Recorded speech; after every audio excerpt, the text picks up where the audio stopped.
welcome to Work the Left Side. We are back talking about wrestling in '97. The godlike wrestling that we've been hyping up for so long is finally here. It is Canadian Stampede. And to talk about it, as always, I'm joined by JC and special guest this week, Mr. Sean Only. Gentlemen, are you good?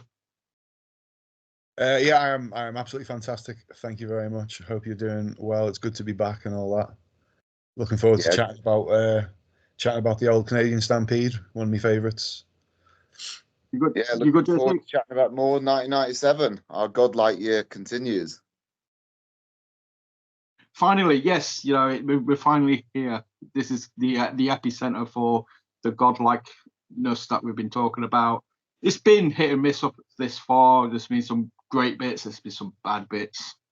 But this is for me. This is the defining show of '97. If you had to watch one match or one show from this year, it would be a good argument to say this would be, that show.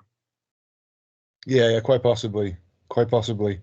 It's certainly not a perfect show by any means, particularly when you kind of like analyze it with 2024 eyes, if you know what I mean. But for what it was and for what it brought to the table and whatnot for the time, it's probably the standout pay-per-view of the year. That was certainly how it was like seen at the time, and certainly how it was remembered.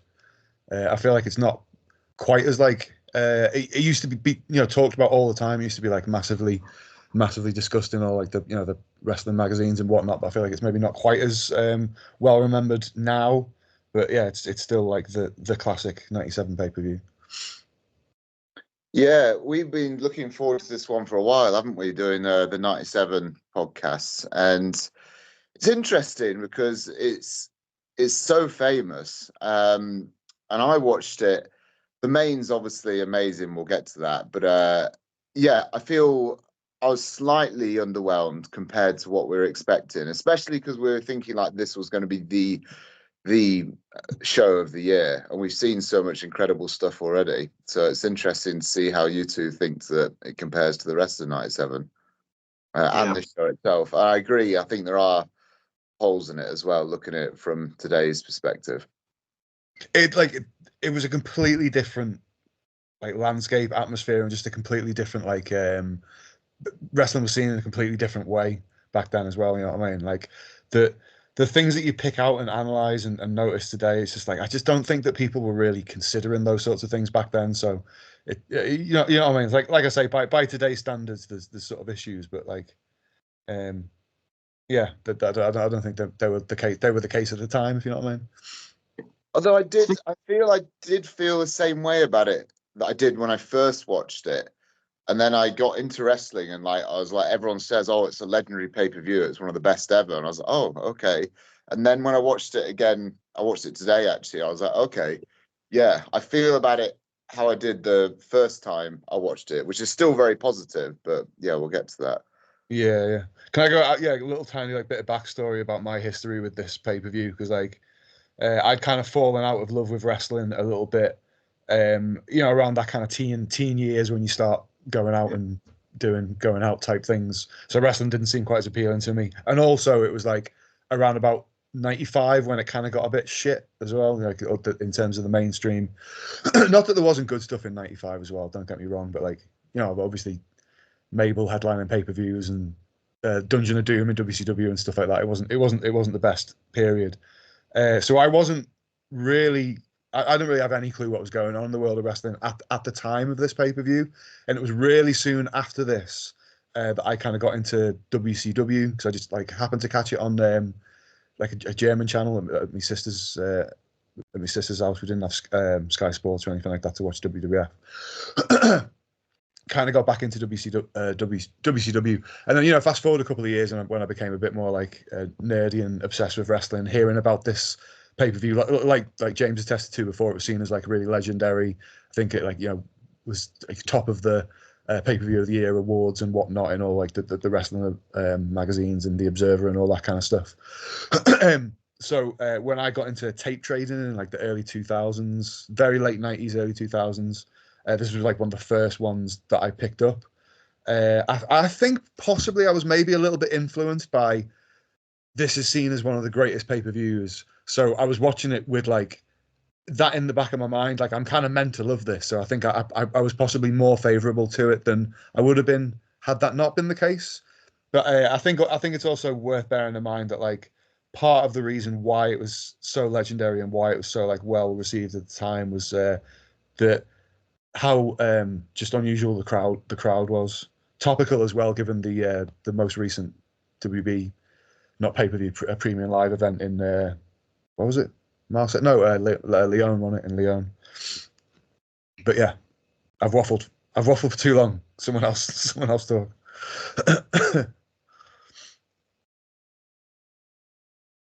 So we get on with the pay-per-view. Yeah, I think obviously we'll touch upon it later.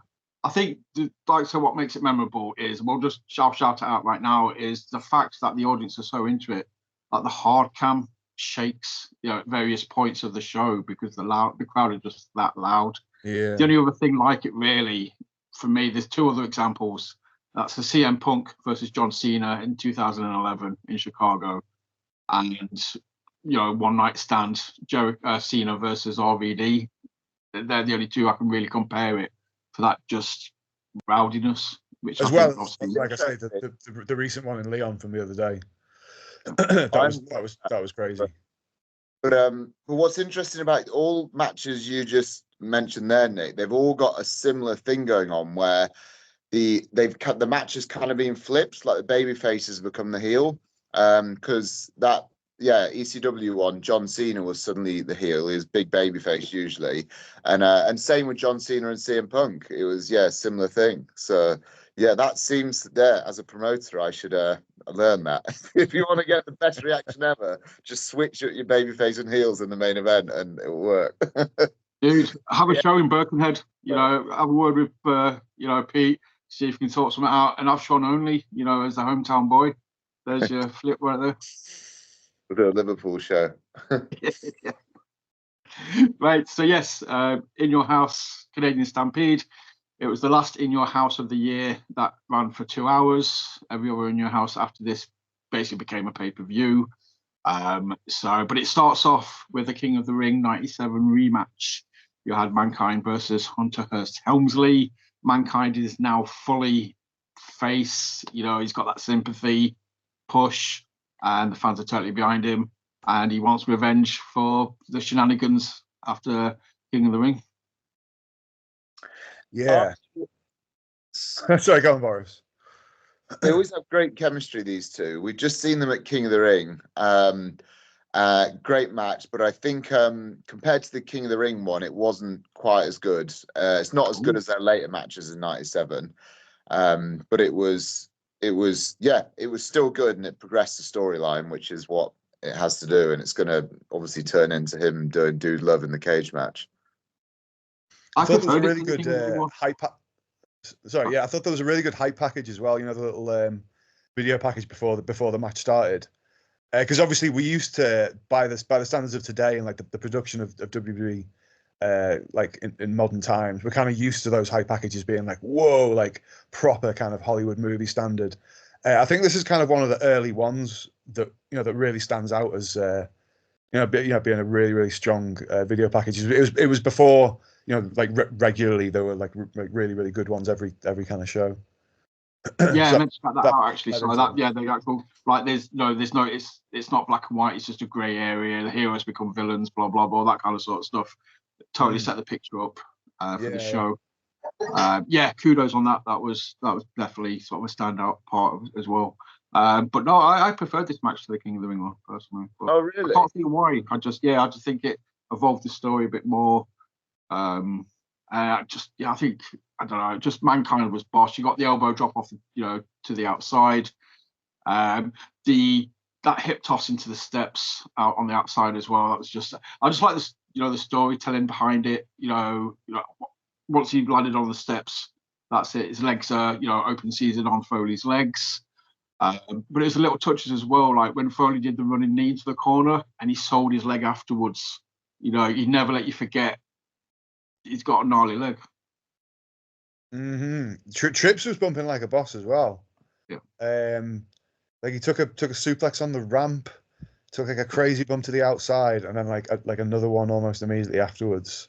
Because obviously you think of Mankind as being the bump machine, but they're both like proper putting in a shift. They're really like, again, I've not seen the King of the Ring. Well, I have seen it, but not for like a long time, so I can't really have the comparison. It might not seem as good if I'd watched the King of the Ring before and it was a stronger match, like potentially. But that was a really good hot start, really believable where they kicked off hot, and obviously it makes sense because there's like a sort of feud leading into it or whatever. You can't like really start off slow with a nice little friendly lock up or whatever. But yeah, good solid match. I thought very engaging, very entertaining. And And yeah, well, the JP, hip tossing at the steps was brutal as usual. I liked as well how they still do stuff behind the rest back, because later on in the show that goes out of the window. Like Austin just doesn't care, does he? And I feel that just when they're going into the Attitude Era, that really happened. Like they're just making mugs out of the ref, and these two are still sort of observing like psychology and stuff, which was like, okay, yeah, these two are actually like doing wrestling proper, whereas that isn't the case for a lot of stuff going into the Attitude Era. China, yeah, is always great as well in these. She was in King of the Ring and she was here as well. Yeah, I've got that on my notes as well. It's like there's constant cheating from Triple H and constant interference. It's like there's not just like one or two spots. It's kind of the story of the match almost. I can't remember exactly what the spot is, but there's like a gimmick on the outside where like, is it maybe China hits him with a chair behind the ref's back, and then Trips hits him with a chair behind the ref's back. It's kind of like two, really quick in succession. Which it was just like the way it was done and the way it was set up, and oftentimes the ref ends up looking like a complete mug in those types of situations. But it was just done so cleverly that it was just like, oh, fair play, the ref kept his like. Heat or whatever, all good. I rewound that bit because I noticed it. So I was like, how did they do the first bit? And you'll see like Triple H gives the ref like a little elbow, not enough for a ref bump, but it like takes him out for a little bit. And then they do a whip switch, and China does like the hip toss or slam into the steps. And then the ref's like, oh, China's getting involved. So he goes to China, and then Triple H starts whacking him with a chair. So it just, it's really fluid and works really well. And that bump that Mankind always does on the steps is always just great, isn't it? Like every bump he does in 97 just looks like it kills him. Yeah.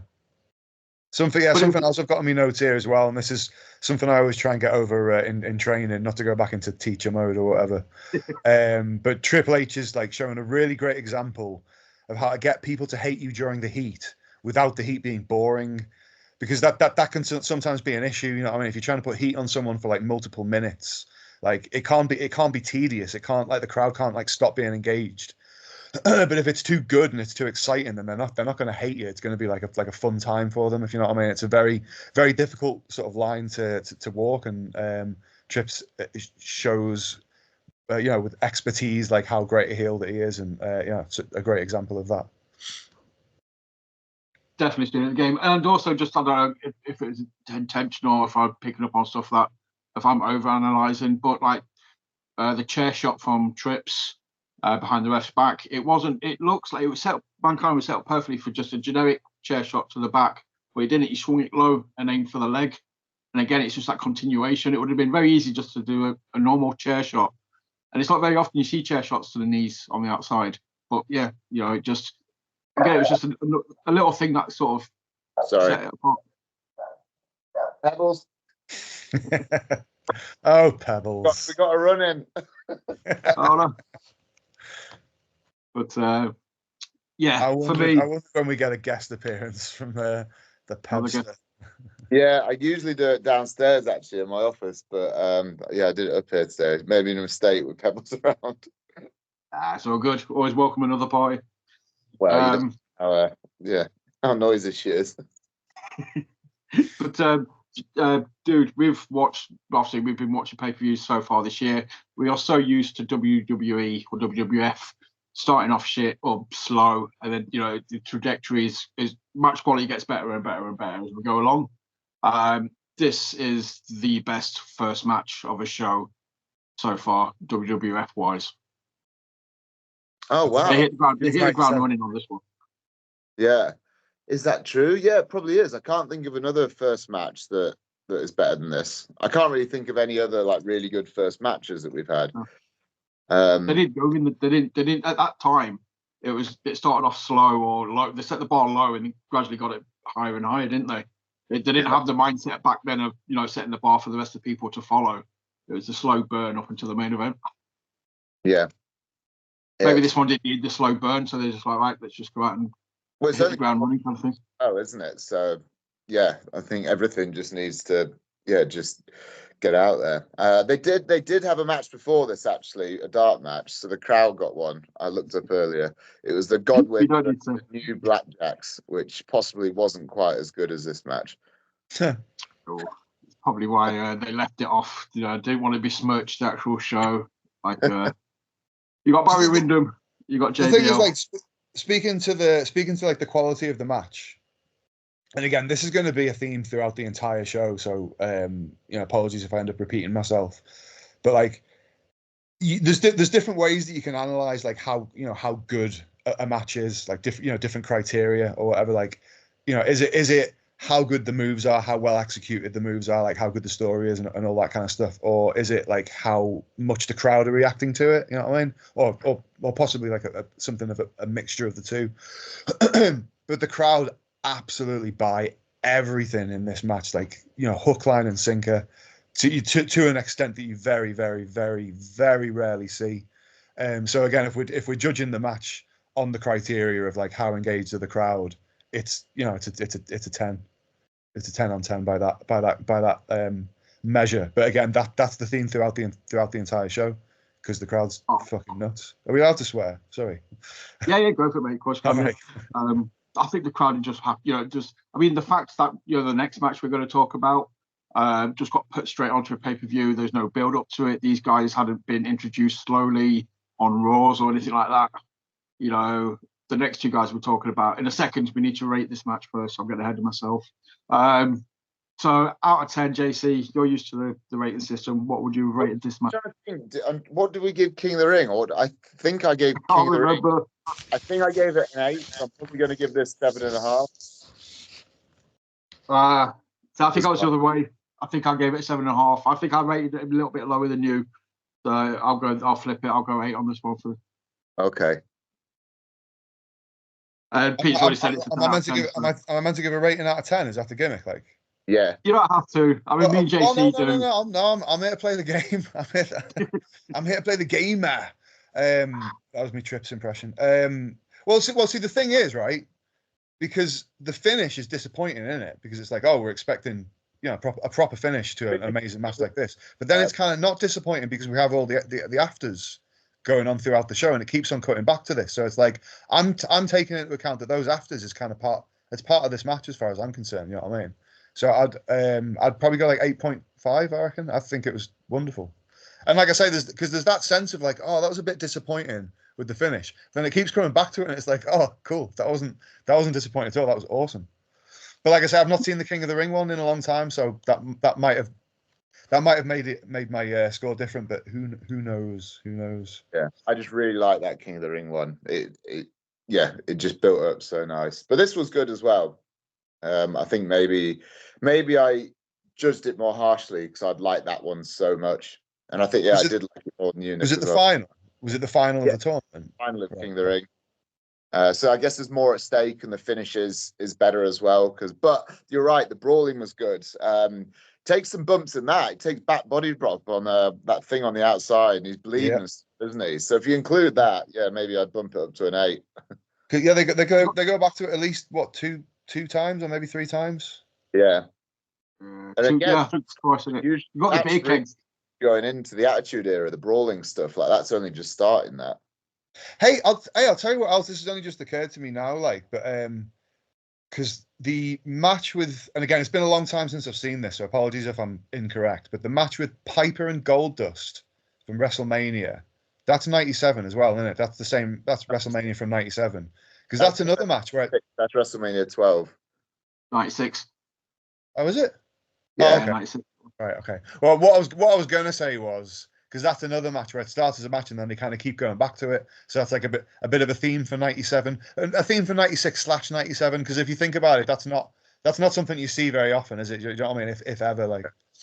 But anyway, yeah, there's my little aside.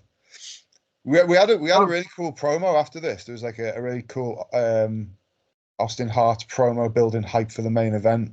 One of them little like package gimmicks, which was again really good, particularly for the time.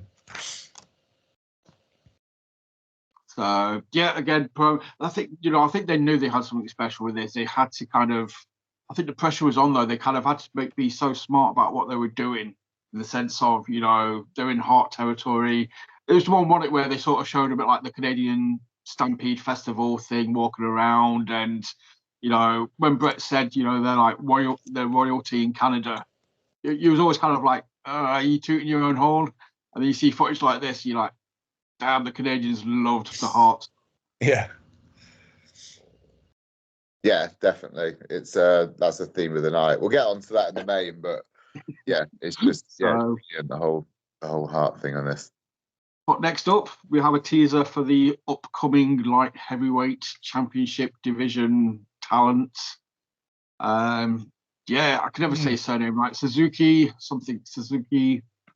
and Taka Michinoko. Sasuke. Taka versus the great Sasuke. That's it. I thought it was Suzuki. The commentators call him Great Suzuki, but they may have it wrong, of course. Well, I get it. I think possibly open to interpretation, depending on how like literal you want to go with like the Japanese or whatever. But I wouldn't trust Jerry Lawler's interpretation, so yeah, we'll go with Pete. This was better than I was expecting. Like when they came out, and again, given the era, I was thinking like, there's going to be no psychology to this. This is probably the sort of match that I would have loved at the time, but probably now is going to frustrate me because it's just going to feel like a performance of moves. But no, that was not my takeaway at all. It was obviously more of like a sporting contest type match than the previous one, like a lot less sports entertainment-y and whatnot.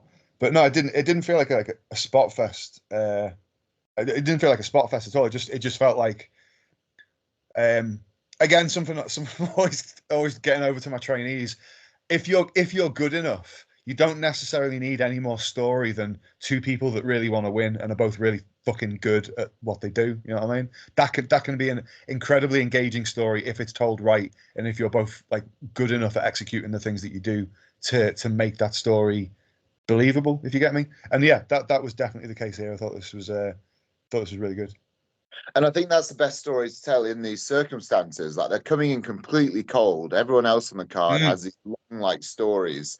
So that is the best thing for it. And they're both just, great wrestlers as well. So the back and forth is good. Some of the commentary when they've got the Japanese wrestlers makes me laugh. Like Jim Ross going like, he says this is their WWF debut, and this, is nothing. The Japan careers is nothing compared to this. And I was like, jeez, come on. Thing is, though, right, we've watched WCW as well. Can you imagine if Mike Tenay had commentated this match? You'd have got a history of both guys. What they'd done prior to this, bigging them up, making them feel like a big deal, as opposed to like, this is a debut. So I loved the light heavyweight division when I watched it, however old I was, 15 or something. And but I didn't watch WCW at the time. Now we're watching them together. I'm like, this match is great. But if you compare it to like Rey Mysterio and Guerrero and some of the stuff we've been watching over there, it's not as good. And it's obviously they're doing it to compete with that, in Vince's eyes, like the new stuff that the WCW is doing. So I think that it didn't really take away, but it's not as good as the WCW stuff, but it is still very good. And what I found interesting at the time, and what I still find interesting, I'm not sure what the backstory is on this. I probably should have looked it up, but these two I think they have a few matches, and every match Taka loses. Suzuki always beats him. So he's just like Great Suzuki's jobber for 6 months. And then Taka just wins a light heavyweight championship in a tournament, and Great Suzuki disappears. So I wonder if Great Suzuki was meant to be like the guy, but then he couldn't do it, or he didn't want to leave Japan or something. So they thought, okay, well, we've been using Taka for 6 months as well. We'll make him the guy instead. I know the story. I know the story to this. He messed up. He went public in interviews and stuff, obviously before. So basically, if it had been social media, he was doing it wrong. He basically let it slip that he was going to be the first light heavyweight champion. Basically, just spoiled it. That does seem slightly familiar. Yeah. So he's not even in the tournament, though, is he? I don't think, because he beats Brian Christopher in the final. Spoiler for anyone that's going through 97 videos and doesn't know the result. You've had a minutes of shit. I don't mind giving spoilers. He shot himself in the foot, basically. He was bigging himself up. He was going to be, the first champion. WWE were obviously like, right, well, that's ruined any sort of surprise now, so we'll totally switch it. And yeah, Taka got it. Massive shout out to Taka as well, though. When I watched it as 15-year-old, I was like, okay, I like these light heavyweights, but every single one of them is worse than Great Suzuki because Taka won the belt in a tournament. That's what I thought. Like, that was like my that was just a fan. That's what I thought, my psychology. So yeah, now I know the backstory. Thank you for clearing that up after 25 years, whatever it is, longer than that, isn't it? But anybody, I just want to say, anybody who obviously only knows Taka from, that awesomeness that was Kaientai, this is a massive leap. You watch this match and the guy is legitimately awesome at what he does. It's a great match. I thoroughly enjoyed it. Speaking of Taka and massive leap, I'm going to do an amazing segue now. So yeah, bit of a I don't know if this is controversial or not, but the springboard crossbody that Taka Michinoku does, it's one of his like go-to spots. You'll see it in like every match. I think that's one of the most impressive pro wrestling spots of all time. I remember seeing that as a kid. That was exactly my thought. I was like, holy shit, I've never seen anyone fly through the air with such abandon and land something so high, so far away, and so clean. You know what I mean? And watching it back now, I'm like, yeah, I was totally right. That's fucking unbelievable. He does it with no hands as well. He just he springboards with no hands. It's crazy. Yeah, and that clip has been shown so much in 97. They use that clip loads as like the highlights package. And it's one of them, like I say, it's a go-to spot. He does it every time, and it looks exactly like that every single time as well. Unbelievable, athletic performer or whatever. Unbelievable. When I started wrestling, people took the piss out of me, calling me JC Michinoku, because 2 reasons, and it was unintentional, but I can see why they did it. But I bought some wrestling tights that were blue and black, and they were too small for me. I think I put them in the wash or something, and they're too small. So they're really small, and they didn't go all the way down to my boots. And I used to do a Michinoku driver as a move as well. So I think so people are like, you really like Taka Michinoku? And I was like, no, it's just a coincidence.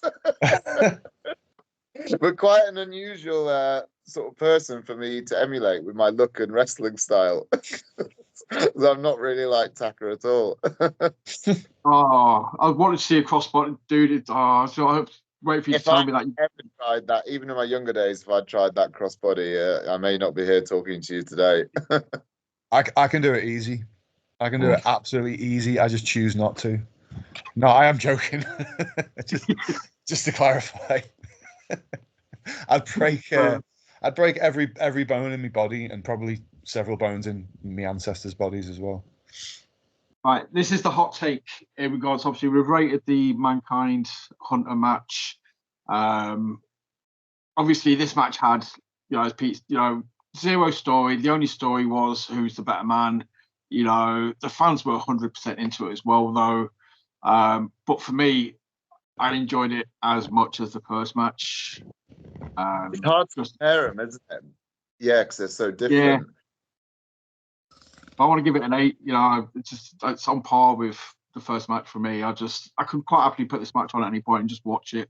I think it's just very smooth, very fluid. There's 2 guys just being awesome. Personally, I like I said, I enjoyed it a lot. Not quite as much as the first one. I'd probably maybe give it like a 7 or 7.5 or something like that if we're going on that kind of system. Because I think for me it is a bit of an indication of how far we've come. Because back in the day, you kind of had a bit of a choice. You either watched wrestling with storyline and psychology, or you watch wrestling with athleticism and moves and whatnot. Whereas now that isn't the case. You know what I mean? Like, everything's kind of opened up, and like a lot of the guys that back in the day would have, you know, relied on the athleticism and the spectacle of the moves, and now incorporating the sort of psychology and storytelling that you would, you know, not necessarily expect to see in those types of matches. So like I said, it's kind of like a bit of an indicative of you know, how far like times have changed and whatnot. But that doesn't mean I don't think it's a great match. So yeah, like 7.5 maybe. Good stuff. I think I have to rate the first match slightly better. I think I did prefer it, and that's got the advantage of the story and stuff. It's very different style. I think they did great in their debut match. Like, they're going in completely cold for as far as debut matches go. Like, it's pretty incredible. I don't think it's as good as the cruiserweight stuff or the good cruiserweight stuff in WCW. Like, if you're comparing, it's like Rey Mysterio and Guerrero and Dean Malenko. So I'll probably go. So it depends at what do I stick with my first? Yeah, if I do 7.5 for the first one, I'd give this one a 7. That's fair. But That's fair. it was good. The finish actually was one of the weaker reactions I noticed, and it's because the crowd don't understand the move. It's like it was a double arm suplex. What do you call it? Yeah. Which in Japan is a huge move. People that know wrestling like, oh, that's like really dangerous, that move. So it's impressive, and anyone watching now finds that impressive. But because it doesn't make a noise compared to the other moves, it gets less of a reaction. He does like a powerbomb right before it, straight into the move. The powerbomb gets a huge reaction, and the moonsault before it, and then the actual finish, like they're like, "Oh, okay, yeah." Yeah, lack of experience Huge reaction there. So yeah, lack of experience of working in front of American crowds. That from yeah. Right, we have it was an adjusted title match. Just put this out there, if people know about it or not. It was meant to be Taker versus Ahmed Johnson for the title at this show, but he got injured a few weeks previous. Classic there, didn't we? Yeah. So this was Ahmed Johnson's title shot, and yeah, he got injured. So Mr. Vader stepped up. He just turned heel, Ahmed Johnson. Because at King of the Ring, he was verging on it. I haven't actually watched the Raws yet in between. Yeah, he's joined the Nation at this point, and that's why he was meant to be challenging Taker. But yeah, the Ahmed's luck is running its course, and yeah, he's got injured again just before a title opportunity. Yeah, and I think we probably got a better match for it, really. I'm not sure how good a Taker heel Ahmed would have been. It still feels like Taker is secondary to Austin and Brett and Shawn Michaels, which we've seen as a theme, haven't we? It is a difficult spot for him because they were in such a hot storyline, and Taker's got the belt, but he's kind of secondary to that, even though he's still great. It's it's even more of a struggle when he's not like headlining pay-per-views and stuff with the belt, which he did at King of the Ring, didn't he? But I think his match still got overshadowed by the other stuff that was going on. Is that kind of been the case? By Austin. It got overshadowed by Austin Michaels. Yeah. I was going to say, has that kind of been the case throughout Undertaker's career as well? Because I mean, he's had, you know, less world title runs than you might think. I think he's only had the belt 4 or 5 times or whatever. But there we go, 5. 5 times. But to my recollection, it's like he's generally always been kind of second fiddle to like a bigger storyline that was going on. It's usually been more of a kind of like nod of respect, giving him the belt rather than like, oh, it's his time kind of thing. There may be an exception in there or 1 or 2, but I think like for the most part, it's kind of been consistent throughout his career. Like, I think it almost doesn't work him holding the belt. That may be a controversial opinion, but he's because he's such a outlandish character. It's almost like you sort of don't like buy that he wants a belt as much as a more sort of just a normal guy sort of thing. Like Shawn Michaels' boyhood dream. Like, we don't really know much about Undertaker's childhood other than he tried to kill his brother by accident. I mean, you saw it recently with like those kind of characters. Yeah, like when you put the belt on the Fiend, you book yourself into a corner. You know, same with the Undertaker back in the day, kind of thing.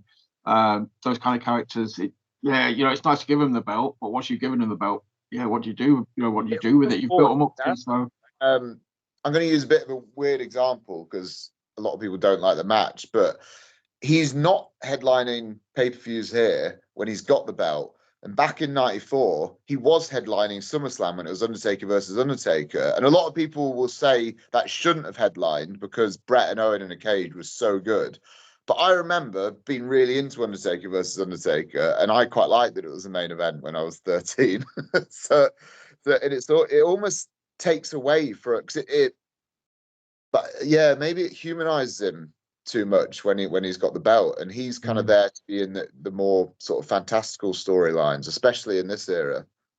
I think you nailed it. It humanizes him too much. I think there's a couple of like really iconic shots of him holding the belt up that look really good, but I think like in just a sort of general term, it doesn't really quite look right with his attire as well. You know what I mean? Just like the dead man with the hat and the druids and everything. It's like he's got this nice shiny pristine gold belt. Like it's it doesn't quite fit the gimmick. But obviously, so Vader gets his chance. Obviously, this is 97 Vader, not 93, 94 WCW or Leon in Japan. He was very low on confidence. WWF had managed to kind of dilute the monster. But it was still a good match. So I think, Vader turned up and put a shift in. Well, his matches with Taker this year have been good. His one at the Rumble was good, and the Fatal 4-Way match was great, and that had Taker and Vader in, and so he's good against like other hard-hitting, like tough wrestlers. His problems with guys like Shawn Michaels and. Well, that was a problem, really. I don't know who else was a problem. And I think he's more out of shape. He's quite out of shape in this match, I noticed. Falls over, doesn't it, at one point, trying to pick him up for a tombstone. I feel that was... Oh, I don't know, but like when he gets up for the tombstone at the end, the way he posts, it's like Undertaker's barely lifting anything. Like he's such a pro the way he gets up for the tombstone at the end. To be honest, I'll be totally frank, right? I have notes for this match, but I feel like I remember this one not as clearly as the rest of them for some reason. So I'm looking at my notes here and I'm like, I don't really actually remember what happened. So yeah, I've got written down amazing post from Vader on the tombstone. What a pro! But yeah, whatever that means. It was. See, I got in my notes. Vader can't pick him up. He's out of shape. I really chose to focus on the negatives. Was that earlier on in the match though? Yeah, I think so. I think it's probably around the same time, but I think because when they wrestled each other earlier in the year, I don't think he would have done that, and I think it is a botch because like they go into a pin, like you can tell Taker's trying to cover it because he always does the reverse tombstones, doesn't he, Taker? Didn't botch it against fake Undertaker. See, everyone gives him shit. I'm going out and really building up that match. We need to do 94 and review. So you said earlier, Pete, about losing interest in wrestling around about 94 time. Yeah. Undertaker versus Undertaker by any chance? Yeah, it didn't help. It didn't help.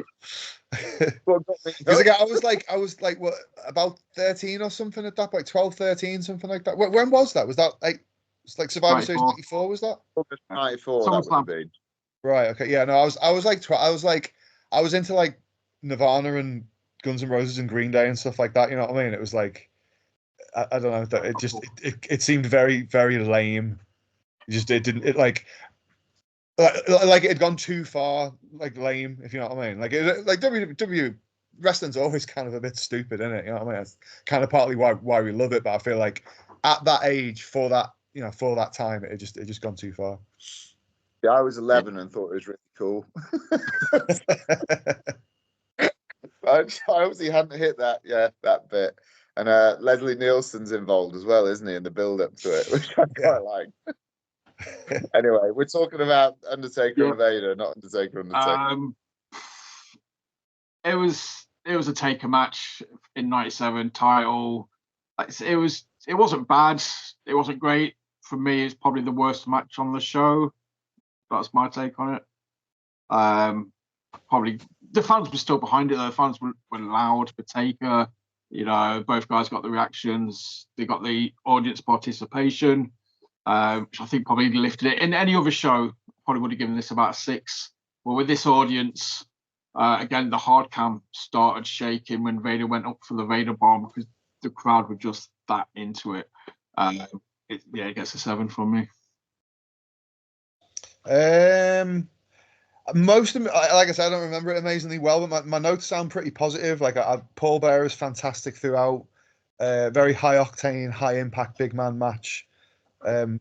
Why no DQ on the low blow? Does anyone remember why I've written why no DQ on the low? I'm assuming there was a low blow right in front of the ref and there was no DQ. There's 2 low blows. Vader does one to Taker, and then Taker just gives him a receipt when he's going for the Vader bomb. Oh yeah, and it's kind of like the ref's like, Vader bomb tit for for ages, tat. like waiting for the low blow. Yeah, I'm not so keen on that aspect of it, but yeah, like I say, mostly positives. I feel like I enjoyed it at the time. I can't really give it a rating, to be honest. I don't remember it well enough. It was a whole week ago. A whole week ago, I watched this thing. I'd give it 6.5 because I think it's worse than the last 2 matches. So I've gone 7.5, 7, and 6.5. Paul Bearer is great in it. He is brilliant. Walking around the ring going, murderer! Yeah. It's just really funny. That's the thing about this match as well, though. The match itself is secondary because you're just waiting for Kane to turn up. That's the whole story arc at the minute. It makes sense with Vader being there because of his connection with Paul Bearer. It's like, okay, there is a bit of story there. But as a fan, you're just like, come on, just show us Kane. We've got 1 more month to go till Bad Blood. We just want the big red machine. Yeah, it's 2 months, isn't it? SummerSlam's he's got to lose a belt first. Sorry, yes, SummerSlam next. Sorry. Yeah. Of course, yeah, because that's why him and Michaels have the match. The moment he loses the belt, I feel Taker becomes a main event player again. It is weird. The belt dilutes him. Oh, the main event, Bad Blood is him and Michaels main event, not for the belt. Yeah. Isn't that funny? He's he loses the belt and he starts main eventing. That might have something to do with Michaels politicking. As well. But right, okay, so we've got those 3 matches out of the way. First 3 matches, 1 hour long. It's a 2-hour show, so we know the main event's gonna go for sort of an hour. There's lots of stuff going on, 10 people involved. It's what the whole show is for. It's been built up to this moment. The Hart Foundation versus the top 5 American WWF guys that they want to put up against them. Obviously, they can't put 5 of the top guys up because they've kind of got to protect them in the loss. So hence Goldust and Shamrock, and LOD as well, I suppose. But that always kind of bothered me that this wasn't the strongest team. But I understand why. Yeah. We also had instead. What's that? You said it bothered you. It's not the strongest team. Yeah, I don't know why you've got this whole obviously the whole Hart Foundation is it's going strong. If for me logically, if I was putting up a team against the Hart Foundation, you'd want your 5 top guys. No offense to Goldust, no offense to Shamrock, but it's not the strongest babyface team you could have put together. Who would have you put in instead then? I guess Mankind was busy with Hunter. Undertaker was busy with the title match. Shawn Michaels is injured or, I don't know, doing drugs somewhere with WCW. No, even Britt got into the fight, didn't he? So he refused to work. Yeah. That was. So which baby faces would you have put in instead? I thought it worked quite well, the team that they put in. Yeah, to be fair, this is a thought I've had for many, many years, and probably after rewatching it with you. Obviously, in hindsight, Goldust was just getting a massive push with the promo videos, so they wanted to big him up. And obviously, Shamrock's on the back of the Vader match and being the most dangerous man in the world. I stand corrected actually, because I've had that thought process for so many years that I was never happy with that team. It's kind of embedded itself. I think the issue there is if you build up a Team USA of your top main event guys, all the biggest American stars that you can possibly find for a for a 5-man team.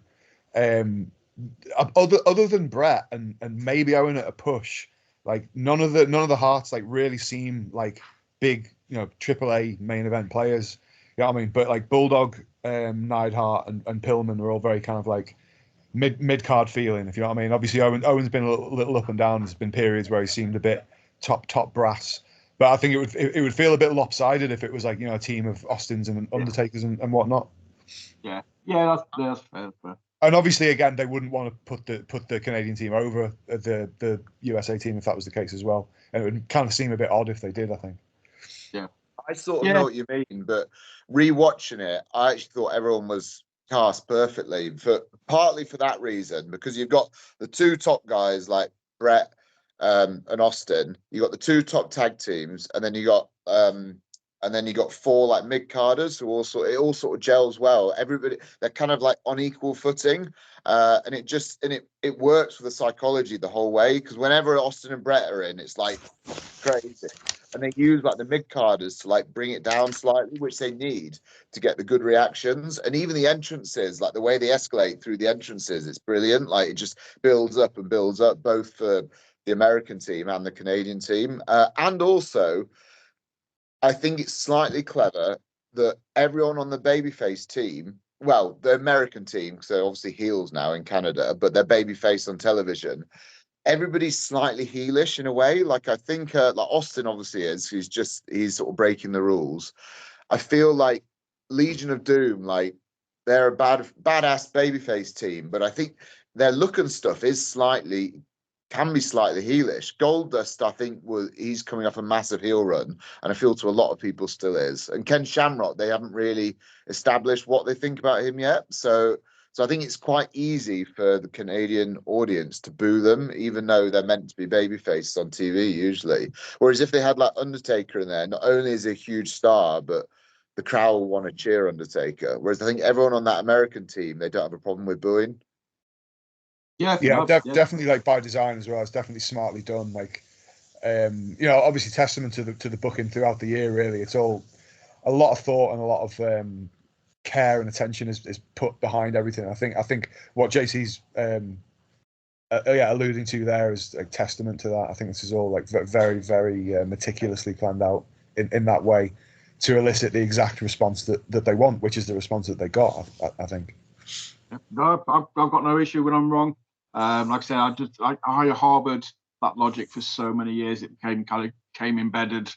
But yeah, as we've recently watched it, it does kind of make sense. I think just when I was younger, I wanted Michaels in there, I wanted Taker in there, I wanted the strong team, because the Hart Foundation was, all 5 of them were portrayed, even though, like you said, you had mid-card players in there, they were all portrayed as main eventers in this one show.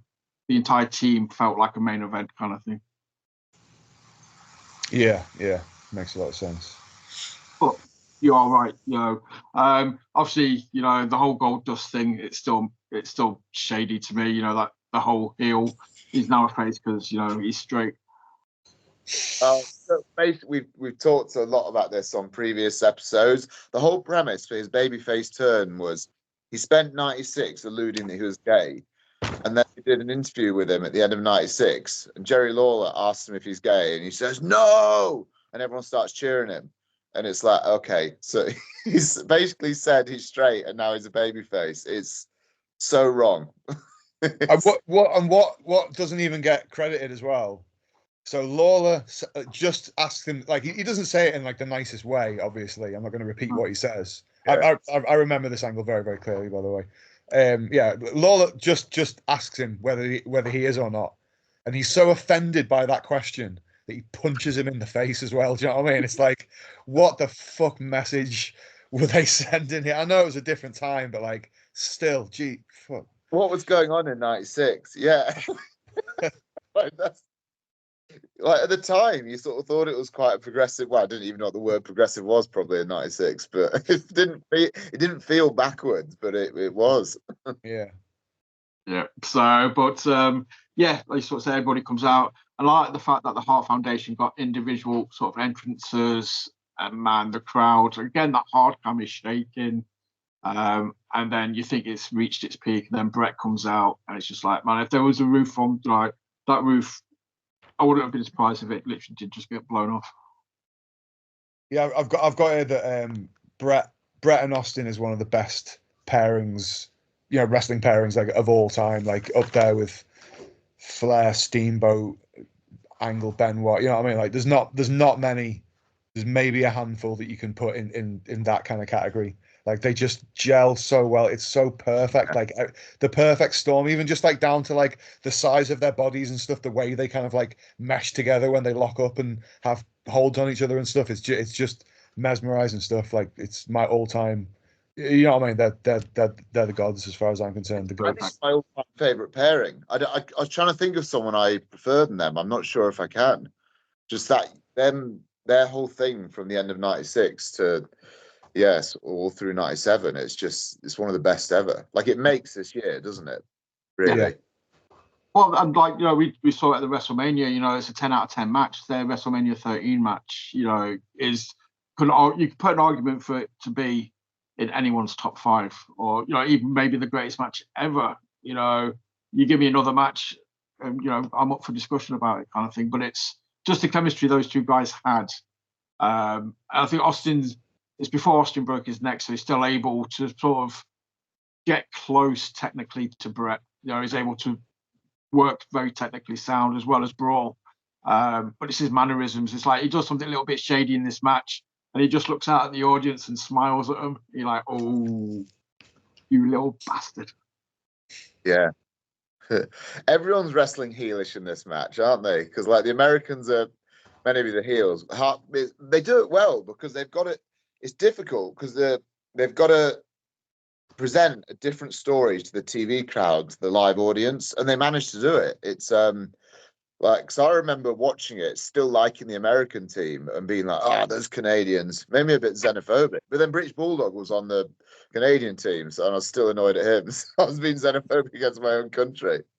I told you that story when they came in '97. You're cheering on Shawn Michaels over Bulldog. Damn. Yeah, me and my mate, we watched was it Invasion, and it was One Night Stand. No, one night only. One night only, where Shawn Michaels beats Bulldog for the European title. I was there in the audience, and everybody's going crazy, throwing rubbish. There was 2 young 15-year-olds dancing the sexy boy dance in that audience, and it was me and my mate. We were so happy. I mean, to be fair, you're Russian anyway, so I mean, you don't really have that much of a connection to old Davy Boy, do you? Yeah. Just this whole match. Obviously, like I said, Shamrock's still in early stages. He hasn't quite found his character yet. I liked the bit between him and Neidhart, where there's a bit where he low kicks him. Neidhart stands up again. He goes to low kick him, and he goes to duck, and he just ends up getting cobbed. It was just everybody had the time to shine in this match, which I think is the biggest compliment I can give. Pillman looked boss at numerous points. Pillman is a don. While we're on the subject of Shamrock, because obviously, Boris was just saying about how everyone was kind of acting heely, but Ken Shamrock was the exception to that rule. But and again, kind of like harking back to what we were saying, it wasn't necessarily like a perfect match. There were like some issues to it. Here's a question, right? Why is Ken Shamrock so stupid, so unbelievably stupid in this match, right? So he's got Brett down on the ground, but he won't capitalize. He's like, no, I want to stand and fight, because obviously he's such a baby face, and you know what I mean. That's like such like a heroic thing to do. Going, you're down on the ground, but that won't do. We've got to stand and fight. And then it happens and then Brett like just kicks him or whatever when they do stand up, and then it happens again 2 minutes later, and it's like, was that a botch? Like, why? How is this guy so stupid that this is happening again? And it doesn't really make sense psychologically anyway, because Ken Shamrock, if you did follow his MMA career, his UFC career, he was a leg lock guy. You know what I mean? He'd be going for submissions. Like the character that he is portraying would want to fight on the ground anyway. So I just thought that was a weird way of making him look incredibly dumb. Yeah, I feel there's a lot of that in '97. Shamrock's really green. Like, I know he did a bit of pro wrestling before he did the UFC, but not at a high level. And he's just he's suddenly put in a main event of a pay-per-view. He only debuted as a ref, didn't he, at WrestleMania a few months ago. So this is he's just green, isn't he? And he's in there with a lot of professionals. It's his second match, isn't it? His first match was against Vader, so this is basically his second pay-per-view match. He's beaten Billy Gunn about 8 times on Raw. But apart from that, I was going to say, I'd imagine that at the very least been having him on house shows and whatnot. Yeah, if not, it was the second pay-per-view match. You're right. Yeah. So, but yeah, Pillman. Again, I think this is why I like this match so much. So it holds a place in my heart. Is JC? You've heard me talk about Pillman over and over and over again. I hold him like he's in my top 5 guys ever. And this was his kind of in-ring return since WWE signed him, basically. It's all been leading up to this. He was meant to be in King of the Ring. He wasn't. And finally we get Pillman back in the ring. Yeah. He's great as well. Because he played football as well for Calgary, didn't he? Jim Ross told us a few times. He did, yeah. Played for Minnesota originally, and then went up to Calgary.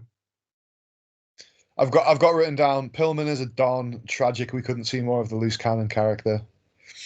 Yeah, I think that kind of sums it up. He's only around for 2 more months, isn't he? This is his last. Because I don't know if does he wrestle on SummerSlam? I can't remember. He wrestles Goldust. It's the dress match. It's the loser must wear a dress match. Yeah. That's the last pay-per-view match. But no, it's great. It's Jim Neidart's funny because he's still being like really heelish, but he's still just getting cheered for everything. Like when he's like taking the piss out of Ken Shamrock, like trying to do the martial arts stuff, it's just funny. That's when he gets the kick on the head, wasn't it? It was just like, Frank, Shamrock kind of dupes him and then just clobs him with a secondary kick. But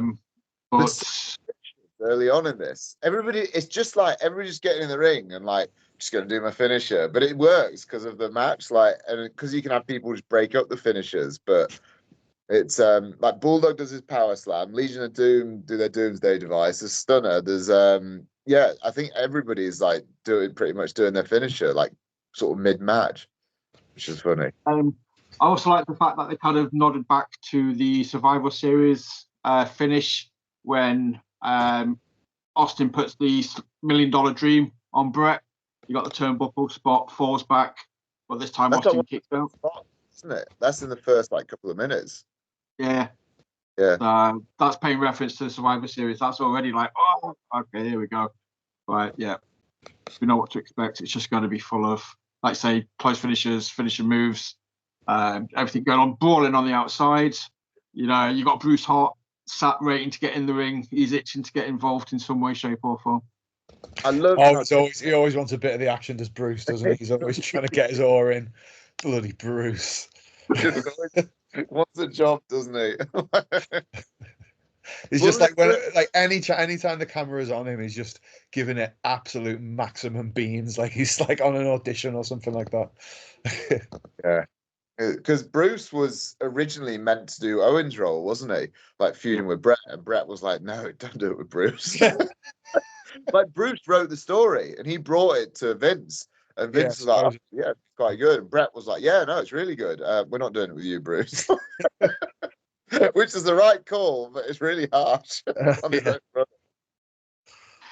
You definitely get some sort of like inferiority complex. You just like, but again, whilst I've got you on there, actually, Pete, I just want your take on this. Again, I bigged up Pillman.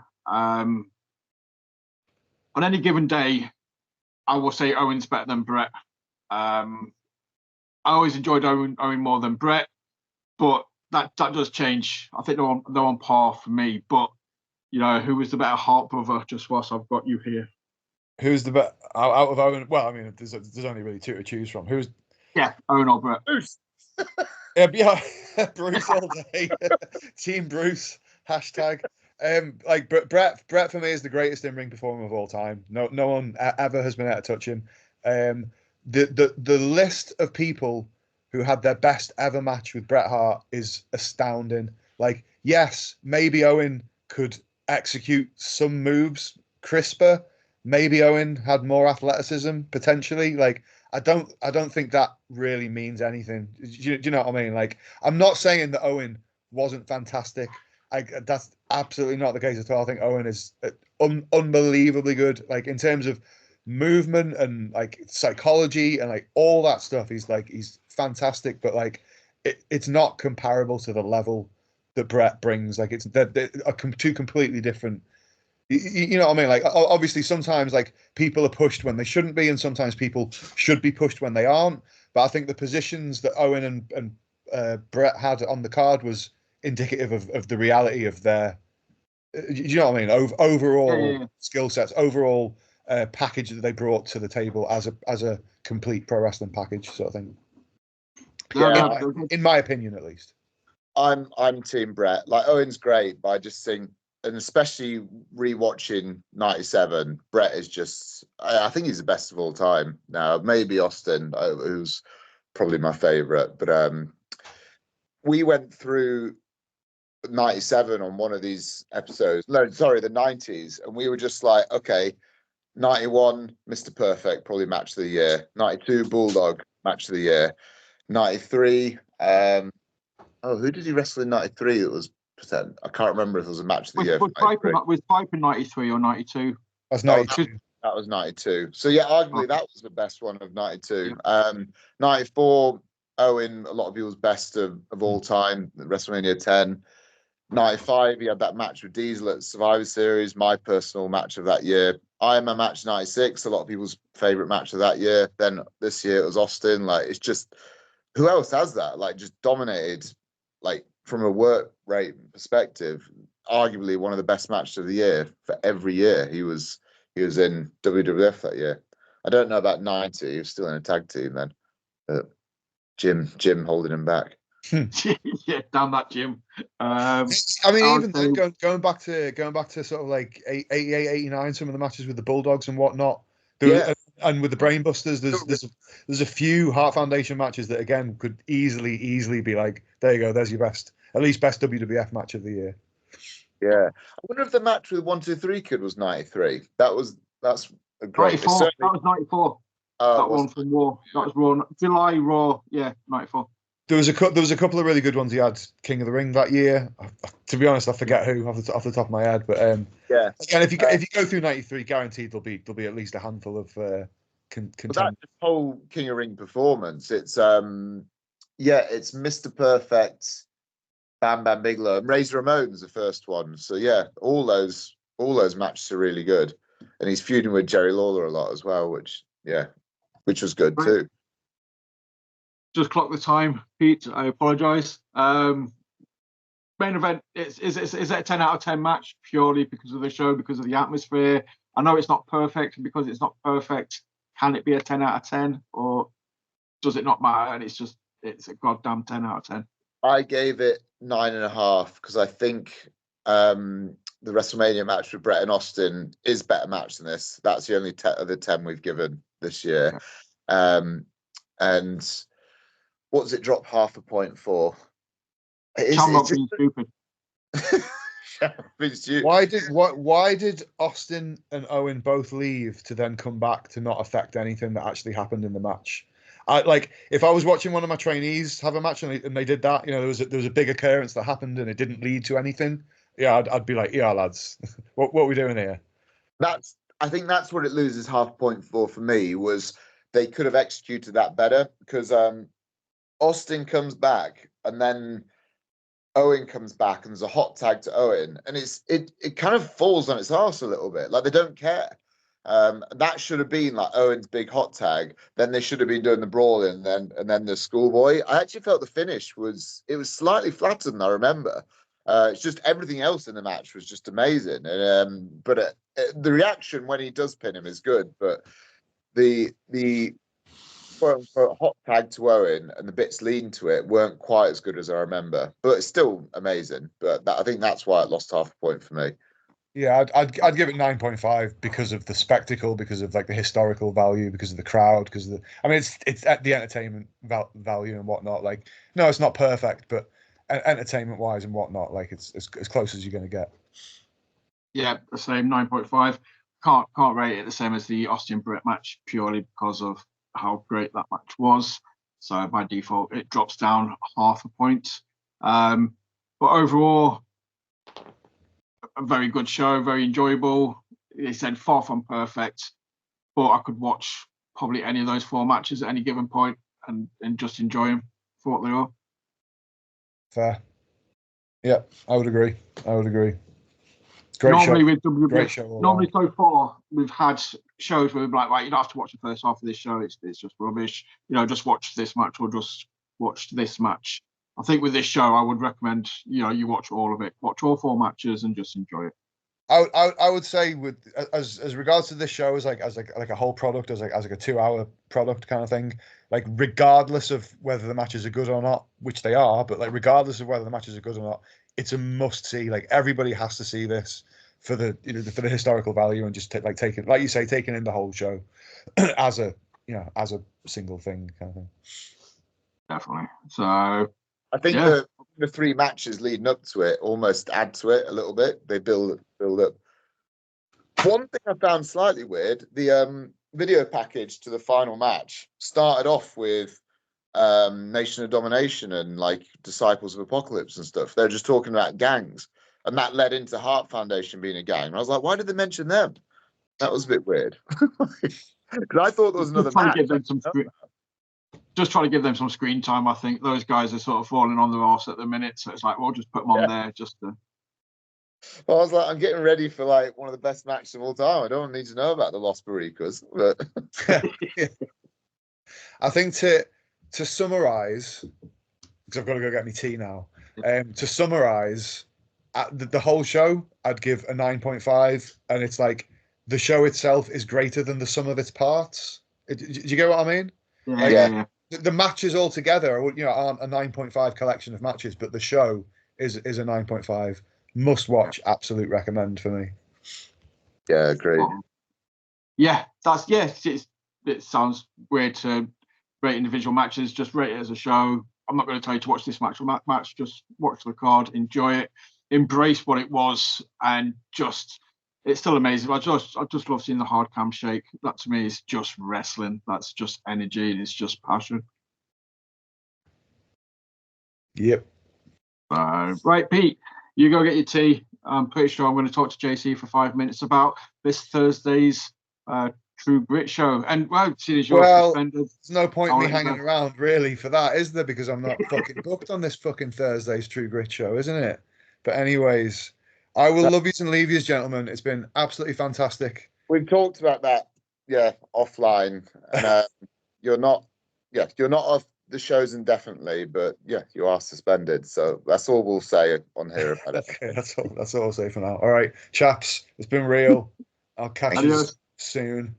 Peace. In a bit, dude. All right. JC, so let's just quickly discuss obviously this Thursday's True Grit. It's the first Thursday show, so looking forward to it.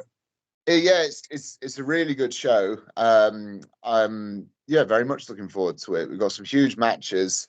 Brady Phillips, and obviously you're not there, which is disappointing. I think you're gutted some of the matches we got on, but Martin Kirby's coming back to True Grit for the first time in a long time actually. Him against Brady will be just an amazing wrestling match. Those two got to be two of the best in the country. Then the other singles title match, huge no DQ match between Ivy and Rio, which has been building for over a year now, and obviously that started with a no DQ match at the True Grit Games. So it'll be interesting to see how that goes when it's just those two of them.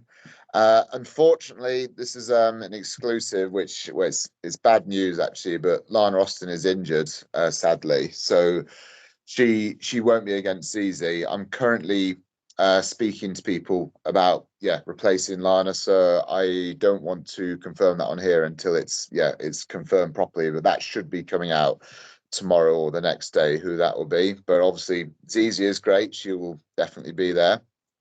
We've got our huge 6-person tag Pride tag, which will be good, which is a preview for our Pride show, which in July. That's got Commander Stephanie Sterling, Priscilla, familiar faces for left bank, and we got a new face, Tony Wright, who so many people have contacted me about Tony, like wrestlers and fans, like, when are you going to book Tony? When are you going to book Tony? And it's like, yeah, here he is, and he's going to be coming later in the year as well. It just seems to be really, really liked by fans and other wrestlers. So great to have him on the show. And then we got couple of debuts on the other side. Shay Monet and Austin Brooks coming down from Scotland, and then Helen Campbell coming back as well.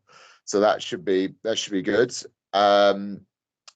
He's not here anymore. I'm glad, because we have El Bilzo, which the crowd love. Obviously, Sean Only, not a big fan of him, but he's against debut in Chile Heatwave, which I understand you're a big fan of. Yes, love Chile. Chile's awesome. But yeah, El Bilzo obviously is great. But there's one more match as well, which I was just like, literally made me just fuming with jealousy. Everybody's going to Enserico versus Shreddy. Yeah, Enserico against True Grit's own gladiator, Shreddy. That should be a great match. I don't know if I've ever seen those two have a singles match, so yeah, that'll be an interesting one.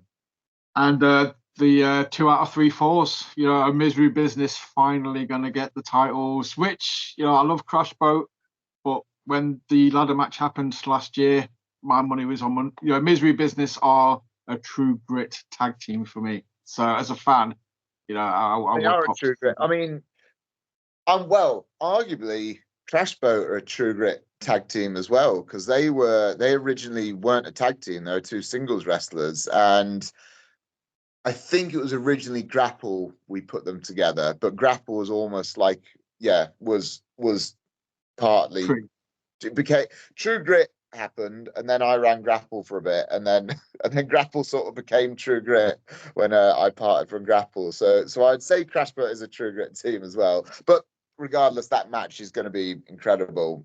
2 out of 3 falls. They know each other so well. Every left bank show, bar one, they've kind of worked together in different capacities. So this will be interesting. 2 out of 3 falls. And then talking of tag teams, they're not in a tag match, but they are together. We've got Ace Matthews versus HG Drake, with the guest referee, some are saying is a little unfair, is Ace Matthews' tag team partner, Wing Commander Nash. Yeah, that seems a little bit. Dude, 69% of fans wanted that. Yeah, you made it no secret, mate. You love Nash Boats and his GM. That seems a little bit, sort of biased. Preferable behaviour, shall we say? Could be first win for Nash Boat. Well, I suppose Ace Matthews technically has one, but as part of Nash Boat, he's been on quite the losing streak. HT Drake, though, I think, regardless, though, in all seriousness, it has potential to be. I'm sure it will have its moments. It'll be, funny in points, but when Ace and Drake, lock up, those 2 guys can go as well. So, it's going to be a very good wrestling match with the added cheeky bonus of Nashisms happening. Yeah, definitely. Shame you can't be there. Sorry, this one's the Thursday.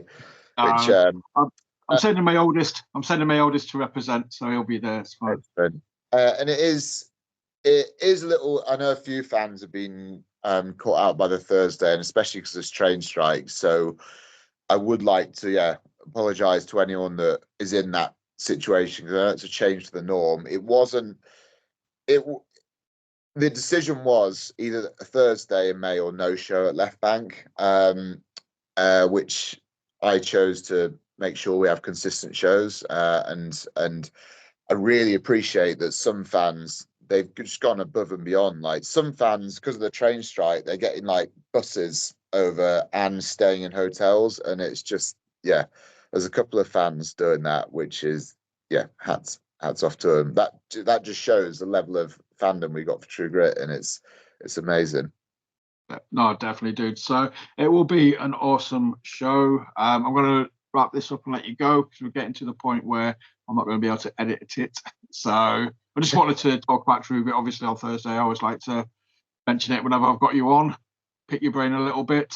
But yeah, Canadian Stampede, highly recommend. If you've never seen it before, I'll be very surprised. But if for some reason you haven't, go watch it. And we'll be back we'll backtrack and do the WCW pay-per-view next. Yeah, and then we'll probably do consistent. Now, how are your eyes now, by the way? Sorry, not even asked. Yeah, no, pretty much back to normal. I'm drawing again, so I must be able to see all right-ish. Yeah. I'm still registered visually impaired, so that's quite weird. But yeah, I can see it well enough that I can do stuff. Yeah. Oh, wow. The lawsuit against Pamela Anderson and stuff for eventually sending me blind isn't going well. Right. Dude, but plug your socials. Where can people obviously keep up with True Grit and obviously yourself if needed? Yeah. Thank you very much. Go to plug your socials. Oh, sorry. I thought you were saying. I misheard you there. I thought you said go to True Grit socials. Sorry, True Grit Wrestle for Twitter and Facebook and Instagram. Go look up True Grit Wrestling on YouTube. We started putting loads more videos on there. We're doing each show. We're live streaming as well, so at least you'll be able to see the show.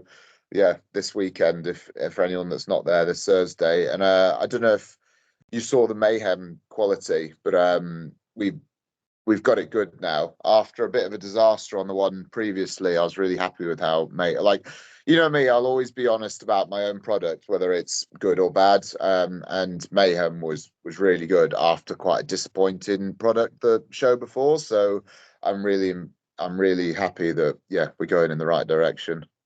Yeah, no, definitely. I mean, I didn't want to. I was a bit curious about the lighting at the last show at Left Bank. I was a little bit off. My eyes were totally to pot at that point, and I was just like, I can't see nothing. But it was a real down point for me. Like, I don't mind people calling me out on that because it was crap. It will never happen again. Like, it happens, dude. It's one of those things. It doesn't happen regularly. It's the only time I can ever think of something where I've been like, oh, that was a bit of miss. And and I've been to loads and loads of True Grit shows, and say that's the only thing that I can ask you about. Yeah. Again, it speaks volumes. And you came back from that with Mayhem, mate. Seriously, Mayhem was one of my favorite True Grit shows ever, and that's no exaggeration. The point to prove after Redemption. I was like, anytime something like that happens, it sort of lights a fire at me. Same thing happened when we had the license problem on the first show, and then I was just like, okay, I'm all in on True Grit. Like at that point, it was kind of like I was sort of treating it like a hobby. Like, I'll do a few wrestling shows. I want to still be in the industry. And then we had that problem with the first show getting postponed, and I was like, fuck whoever did that, we're taking over. And ever since then, like, we've been going. So that actually, it's funny how the negatives sometimes are the things that really turn into huge positives just by the effect that how you react to them. And if that's the way, isn't it? You got to react positively to the negative situations. That's what I say. You can go either way. You can let it get to you, or you can just be like, you know what, right, okay, I've got a point to prove. Let's come back. But yeah, Mayhem was awesome. Looking forward. I'm so glad that they're on YouTube as quick as they are now, because it's kind of softened the blow of missing it on Thursday. Because at least I know I can go on YouTube and watch it. So I will be watching it straight away. I'll be tweeting about it. See how the Mayhem team does at Left Bank, because that combination of team has never done Left Bank, the production team. So that, in particular, Simon, who does all the lighting and entrances at York, he's never been at Left Bank, and he's just incredible. Like, that'll be something else. And then the three guys we got filming, Robbie, Andy, who do Spinebuster, and then Tony Warnes, like, those three together are really good. They're the three that did Mayhem, and would recommend them to anyone.